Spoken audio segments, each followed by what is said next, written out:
GM and welcome back to Solana Floor. I'm Jack and here's a very quick update from the Solana ecosystem so we can all make sense of that flash crash and why a dip isn't necessarily a doomsday signal.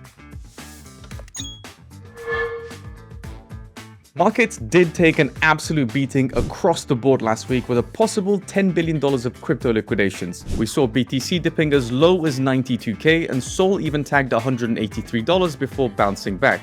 Although, on the bright side, Solana's recovery looks to have absorbed much of that correction already, meaning we can now try and stay level-headed before we panic sell into some volatility or we start catastrophizing about our future careers at McDonald's. So on the meme coin front, we see the biggest names like Bonk and WIF are still feeling the heat. You've got WIF trading at 84% below its all-time highs, while Bonk is changing hands at around 70% below its all-time high. And if you are one of the very few who rotated largely out of meme coins and into AI tokens, you'll notice that the overall market cap there has recovered in the last 24 hours, although it still remains significantly shy of its all-time high. GOAT, another one, is down as much as 90% from its all-time highs of $1.36, while AI16Z is similarly trading at 85% below that all-time high. And things have been extra spicy this week for anyone with major bags of Donald Trump and Melania Trump's controversial meme coins, because both of them are down around 40% in the last 7 days, and Trump is around 75% below its all-time high of $75. For anyone wondering why this is happening, or in case you've been living under a rock these past few weeks, the consensus points to the Trump meme coin antics,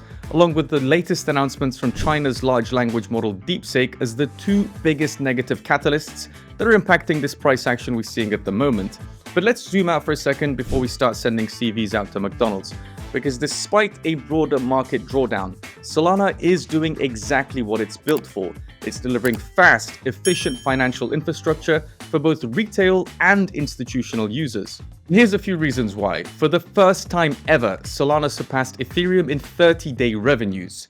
In a landmark partnership, BlackRock-backed Securitize teamed up with Wormhole to bring a $1.3 billion credit fund to Solana. And despite the bloodbath we're seeing in both memes and celeb tokens, Pump Fund's revenues have somehow managed to flip Ethereum for the first time too. Although, when you consider that over $1 billion was bridged from Ethereum to Solana in just the past month alone, that figure seems a little bit less insane. And if you need even more reason to not panic, Solana has now recorded over $1 billion in all-time fees, which tops all other chains in monthly DEX volumes. Not to mention, Circle has minted a staggering $6 billion in USDC on Solana in January alone. Now, for some perspective, that brings the total Solana stablecoin market to a new all-time high of around $12 billion. Okay, volatility's fine, stablecoin supply is steadily increasing, and RWAs are growing on Solana. But what about the users? Well, here's a few quick updates on that front too. Moonpay has onboarded over 1 million new users to crypto this past month, and the majority are jumping into Solana. And yes, onboarding can be an iffy process, especially when we're getting rugged by the First Lady. So, for those eager to simplify tracking their portfolios, StepFinance has just launched an easy-to-use portfolio API.